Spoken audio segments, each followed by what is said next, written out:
So what I want you to do, Nutsa, is tell me a little bit about your typical client. Who are they? What specific issues do they have? You know, why are they reaching out to you for help? Or is it someone that reaches out on their behalf? Well, actually, there's both. Typically, my clients are made up of very successful individuals. So you've got an attorney, you've got a physician, you've got someone who is a high-profile entrepreneur. So these are people that are very controlled. Okay? They're people that are very controlled. They have high expectations. They have standards that others and themselves, they have the ability to deliver when it comes to life because they push themselves and they don't quit. They're not, someone that has given up on life or is just, walking through life leisurely. Yeah. These are people that are ambitious and they're driven. And so the way that they got there, at some point, it works, but then there's a point where we need to grow and move past pushing the boulder up the hill. And, typically it's someone who is in the workforce and they've been with an organization for 10, 15, 25 years. So they're very valuable to that organization. But through change, transitions in the workplace, personalities, cultural diversity, they are not keeping up with the experience of the growth within the organization. And so this is stressful for them because they like things the way they had it because it worked for them and it got them to where they needed to be. Right. But as we all know, the only thing we can count on is change. That's right. So those individuals that are having difficulty with accepting the change process, but there has to be a method or a form of transition. Those that have high expectations in the workforce and the other individuals are not measuring up. So what that means is you'll see someone who is a perfectionist maybe at their work and they're working with a group of people who don't have the same expectations and standards as they do. So they can't control that and it gives them stress and they've lost any ability to control their emotions in the workforce, in the work field. Okay, so this is in the office, but how it typically shows up is the male that's between 35 and 55. They typically have a marriage, couple of children, successful individual, works very hard, but they've conditioned their life to work around their schedule and their business, their success. Eventually, people get sick and tired of working around your schedule and your success. And it's not that it's a bad thing. It's because they've done it to provide and to produce and to deliver the expectations of what they think other people want from them.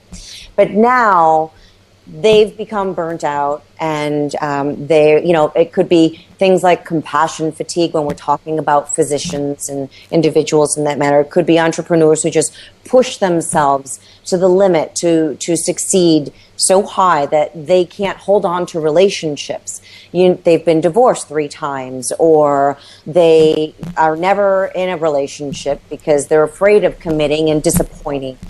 So, things like that, that's what it shows up like. That's the average student. Can you walk me through the process of working with them quickly? Like just shortcut it? We've got 12:50. I don't think you've got that time, but shortcut. That's why I said shortcut it. Okay. So, because I have a client in about 10 minutes. I know. So, the first thing you want to do is complete an assessment. That's the most important piece of this experience when we're first starting. We want to get clear on the current skill set. We're looking at leadership skills. We're looking at emotional intelligence. We're looking at stress management and physical health. We're looking at, their interpersonal communication skills, but more importantly, their change orientation. Because if an individual comes to me and says, hey, I would like you to work with me, I say, that sounds wonderful. Tell me what you want to change. I listen for what's available for them. But then I ask them, here you go, take this assessment. And the assessment shows that if they're low on the score of change orientation, I have no business working with them because they're not motivated enough to take on this process of change. Because I don't care if it's toothpaste, if it's good for you and you're changing something, you're going to resist it eventually. Yeah. So a student has to be, a client has to be normal to high change orientation. And typically within that normal to high change orientation, within something as short as a level 1 program, a 12-week or 12-hour course, I have seen nonstop at least a 30% increase in skill set. That's just in 12 weeks. So because we're really focused on what it is that the skill set. We're not playing with the invisible. We're very focused on the skill sets. And those 3 skills, again, your stress management, emotional intelligence, and interpersonal communication skills. So you've got valid, tangible results. Okay. So moving forward, so how can the average everyday person benefit from this type of stress or anger management? How can it help them, with their communication in their personal or professional lives? Just for the average everyday person, these are not. We're talking, maybe they're not the high A type executives, but just the average person. How can these strategies help them? Okay.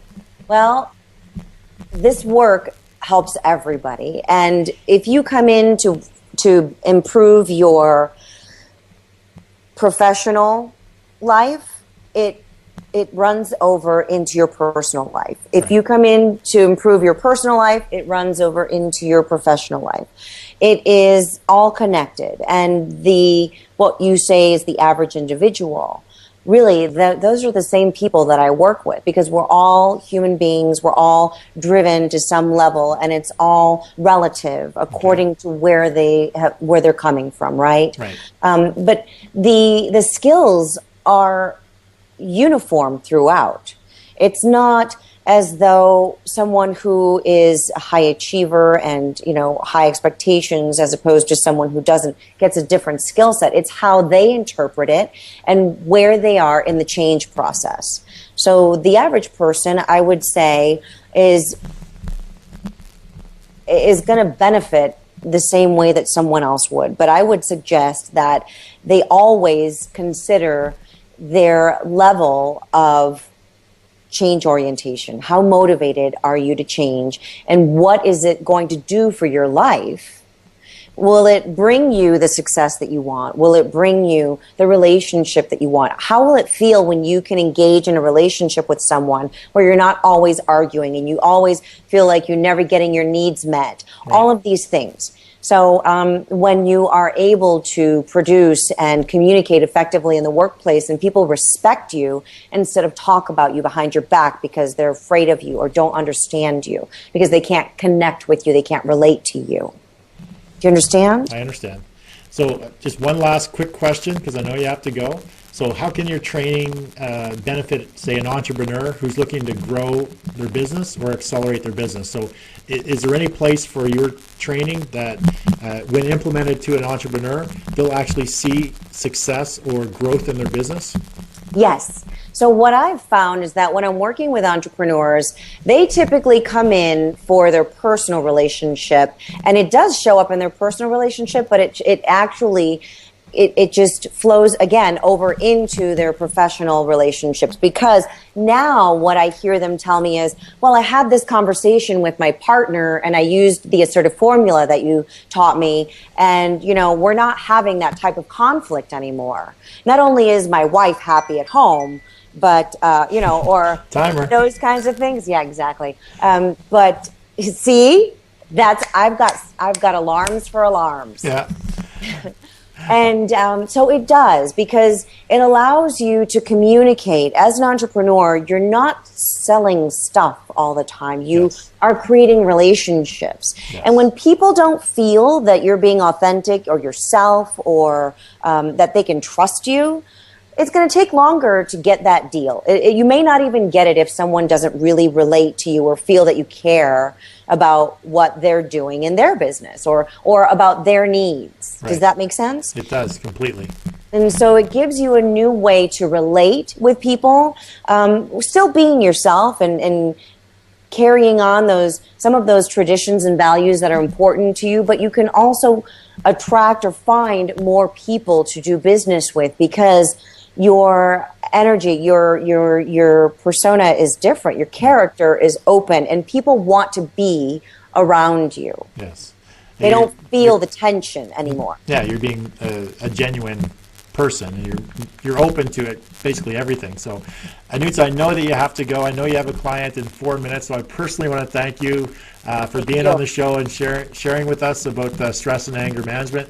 I'll post all your contact links in the comments below in the show notes. So if anyone wants to connect with Anutsa, please do so. All the information will be provided. Everyone show Anutsa some love by hitting that like button, love button. Make sure that you share this on your Facebook feed. And Anutsa, it's been great having you on the show, and I look forward to catching up with you again real soon. So Thank everyone, you, John. just it was fun. thanks. We'll definitely have to do this again. So everyone, just I'll be back in a few minutes with the closing remarks. So take care, Anutsa. Bye-bye. Hey, thank you for joining me on today's John A. McCabe Show. Now, emotions control a lot of what we do in life. It drives our relationships, our partnerships, and even our buying decisions. Now, it's crucial for you to understand the emotional reason your ideal target market makes their buying decisions, or what emotional events that can happen to them just before they make that buying decision. For example, are you selling furnace cleaning or air conditioning checkup services? Because there's nothing more emotional to a homeowner than when their furnace breaks or stops working and it's minus 20 degrees Celsius outside, or it's the middle of the summer in Arizona and the air conditioning breaks. Now, understanding their emotional state at that point in time can be very beneficial when it comes to crafting your marketing message to your ideal target market. Now, understanding their emotions and what causes them to take action can be key when it comes to selling maintenance services or basically any type of service. Now, much of today's marketing is built on emotion. Always remember to keep in mind the desired outcome of the ideal target market, what benefits they're going to receive as a result of using your product or service or solution, and learn to understand what drives their emotional buying decisions for solutions just like yours. Now, getting clear on these aspects of your business are really the foundation of being able to connect with your audience, attract more of your ideal target market, and move people to take action.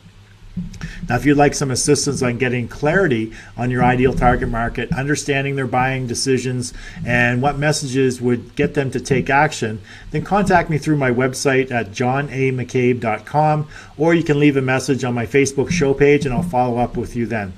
Now, again, I want to thank you for joining me on today's John A. McCabe Show, and I look forward to seeing you on the next one, which airs right here on Facebook Monday to Friday at 1 p.m. Mountain Standard Time.